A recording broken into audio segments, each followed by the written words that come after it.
duas perguntas antes da gente entrar um pouco mais em Paulo. Existe diferença entre epístola e carta? Ou é um jeito só mais antigo de falar, vamos abrir na epístola? É bonito. Existe mesmo diferença? Isso é uma discussão já vencida ou não? Olha, eu já ouvi pessoas fazendo diferenciação, mas eu acredito que não, tá? Que epístola e carta têm o mesmo significado. O único cuidado que a gente tem que tomar é que quando a gente fala de carta, Paulo enviou cartas, as cartas não têm exatamente o mesmo significado que a gente atribui a elas hoje. A gente vai conversar disso um pouquinho. Mas sim, carta era um jeito de você se comunicar. Eu escrevi uma carta para os meus destinatários, a quem eu queria comunicar, corresponder. Então, carta e epístola, mesma coisa, mesma página aqui. E eu concordo com você. Alguns querem colocar assim, uma epístola não tem um destinatário, é algo para ser lido em público, e uma carta, ela tem uma pessoa, duas ali, assim, mas quando a gente vai ler, por exemplo, a carta de Filemon, a gente vai ver que Paulo fala, quando você lê essa carta, se você quiser para todo mundo, já vai falando isso, manda um abraço aqui. Então, Paulo já sabia que todas as suas cartas iriam ser lidas, ou já estava no meio ali sabendo. Então, assim, essa divisão era uma divisão que queria colocar as epístolas, quando falar os irmãos e não sei o quê, e a carta, mas até isso já caiu, né? Perfeito. Assim, em termos gerais, uma carta, para ser uma carta, ela precisa ter um destinatário. Então, pode ser um destinatário amplo, por exemplo. Eu posso enviar uma carta para a igreja de Corinto, ou eu posso enviar uma carta pro Apolo, né? Tem que ter um destinatário. Se não tem destinatário, começa a descaracterizá-la como carta. Daí só é um debate para uma outra conversa, né? Mas existem bons debates hoje se aquilo que a gente chama da carta ou epístola de Tiago é de fato uma carta. Existem boas evidências que ela não é exatamente uma carta. Ela é quase que um tratado de Tiago, mas para um público específico, para lidar de alguns temas mais amplos, né? Então a gente vê bastante diferença do caráter e estrutura de Tiago para as cartas paulinas, por exemplo. Mas é claro que é um debate aberto. Tem gente que ainda vai defender que não, sim, a carta de Tiago é de fato uma carta, mas também isso não é tão importante bater o martelo, né? Deixa eu dar um palpite.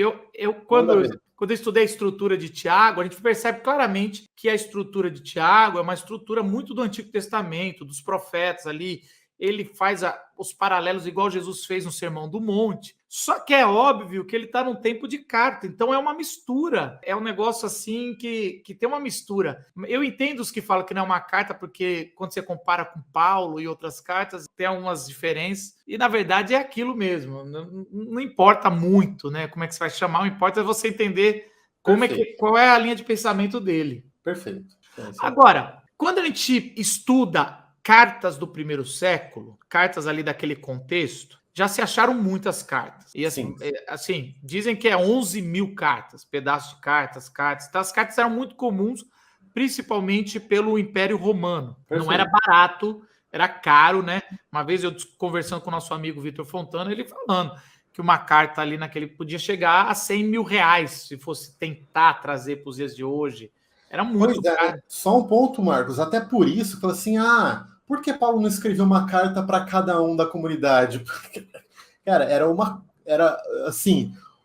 super evento você confeccionar, enviar uma carta. A tinta era cara, né? O papel era caro, o processo de envio era caro. Então, assim, o soldado que tinha que ir para cuidar da pessoa que ia levar era caro. Você pagava mais que uma passagem.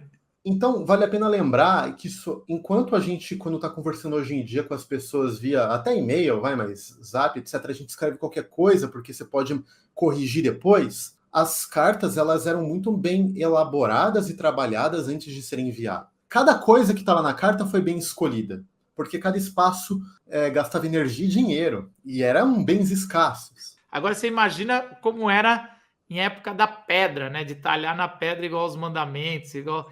E aí começa a pensar, cara, não existe palavra solta na Bíblia ali, não. É muito bem pensado. E aí eu quero fazer a pergunta que eu ia fazer. Quando você pega as cartas, que tem muitas do primeiro século, o tamanho geralmente equivale ao tamanho daquela carta de Filemon que não tem nem capítulo. É um só, é só versículos, não tem capítulo. Mas por que Paulo escreve tanto em outras cartas? Tem umas cartas longas, se não era o padrão da época. Paulo tem algum motivo? Tem gente já pensando o porquê? Cara, boa questão, né? Bom, uma coisa é a gente dizer que o padrão epistolar do mundo antigo era mais próximo em termos de tamanho de Filemão. Mas não quer dizer que não havia também cartas maiores, tá? Então Paulo não é o único do mundo antigo a escrever cartas grandes. Mas você tem razão, que esse não era o padrão.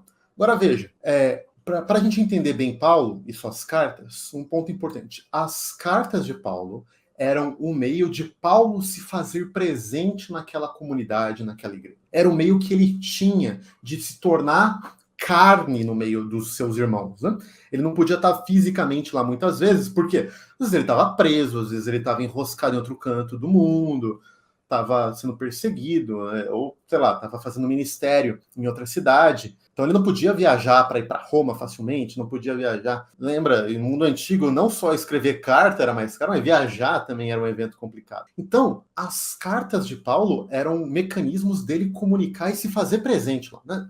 Então não eram só ideias que ele está jogando para a sua comunidade. Quando você lê as cartas paulinas, não acho que é só informações que Paulo está dando, não. Ele, Paulo, está se fazendo presente, carne e osso, está dividindo algo com seus irmãos. Lembra lá do começo de Romanos, né, que ele quer partilhar algum dom com os irmãos? É isso, as cartas Paulo está presente lá, dividindo as aflições, as dores, as angústias, e também tratando de vários assuntos específicos particulares de cada igreja que ele precisa tratar. Em alguns casos, ele precisa escrever muito, porque tem muita coisa importante para ele lidar, né? E ele talvez vai demorar muito para ele ter outra oportunidade para poder enviar outra carta. Então é assim, aquilo que Paulo também diz, né, de a gente remir bem o tempo, ele faz com as cartas. Bom, eu estou enviando essa carta para Roma, ou estou enviando essa carta para Tessalônica, ou para Galácia. Não sei quando eu vou poder enviar outra. Deixa eu aproveitar bem aqui, né?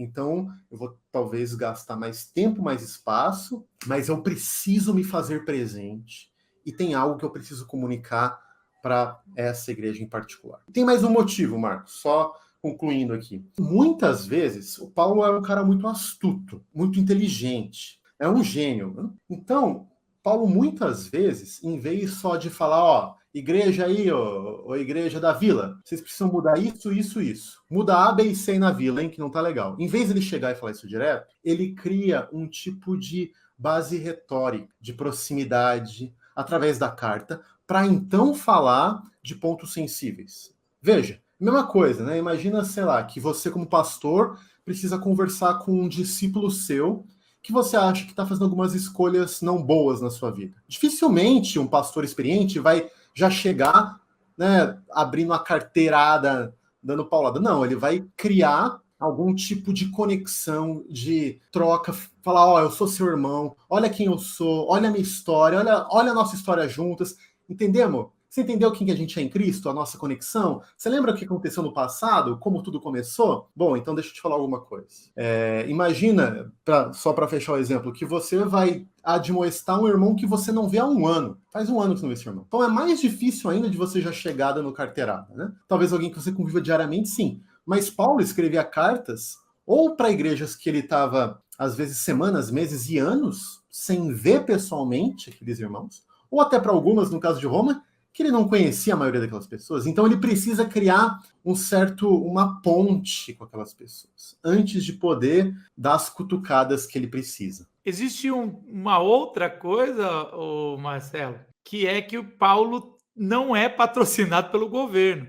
Então a grande maioria das cartas são de generais e coisas que para eles mandar é só mandar. Eles estão escrevendo e aí qualquer recadinho. Então a gente tem algumas cartas, né, deles. Por exemplo, quando Paulo está preso antes de ir para Roma, você vê uma carta sendo mandada por Félix, se eu não me engano. Eu não sei se foi ele ou outro que mandou, mas a carta. E aí Lucas bota dentro de Atos ali, carta pequenininha, porque não custa nada para quem está ali. Paulo pagava, então para Paulo ele tem que escrever mais mesmo do que o comum da época ali, que é de quem está sendo patrocinado pelo Estado. Paulo, aliás, muito pelo contrário, ele não quer o Estado perto ali, porque ele sabe que vai dar problema. Agora... E assim, uma das mensagens fundamentais de Paulo é a mensagem de que o verdadeiro Senhor do mundo não é César Augusto, mas é Jesus Cristo, Filho de Deus. e que todo joelho deve se dobrar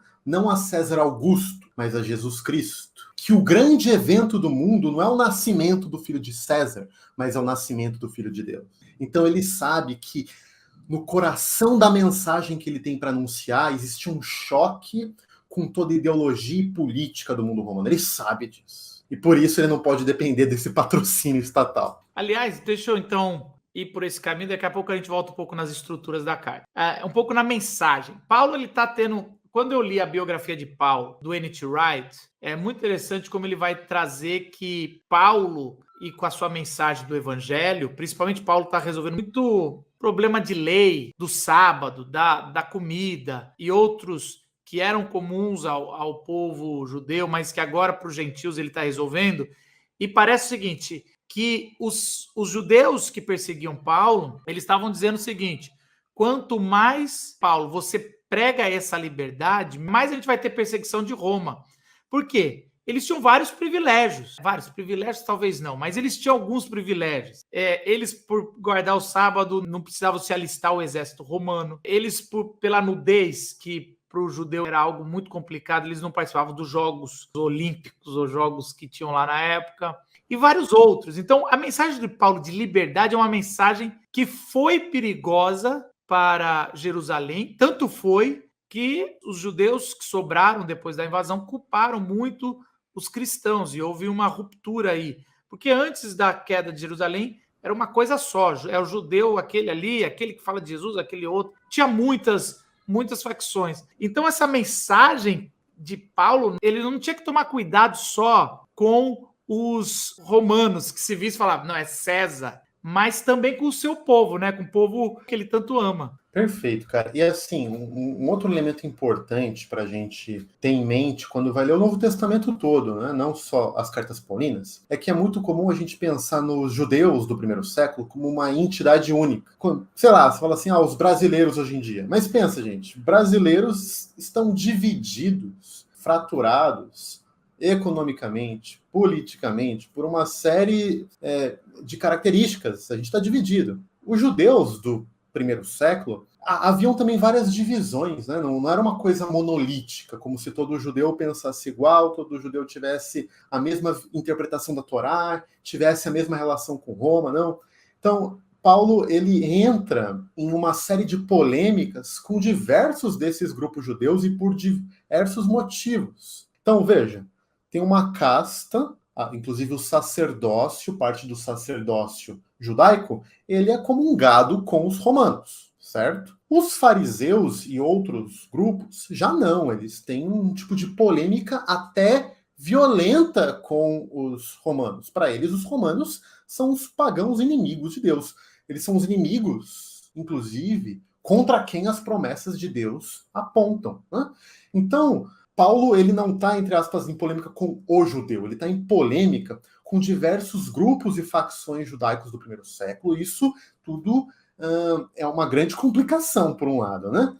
Mas é importante a gente ter em mente essa estrutura não monolítica do judaísmo do primeiro século. Isso já ajuda a gente a navegar melhor pelos textos neotestamentários.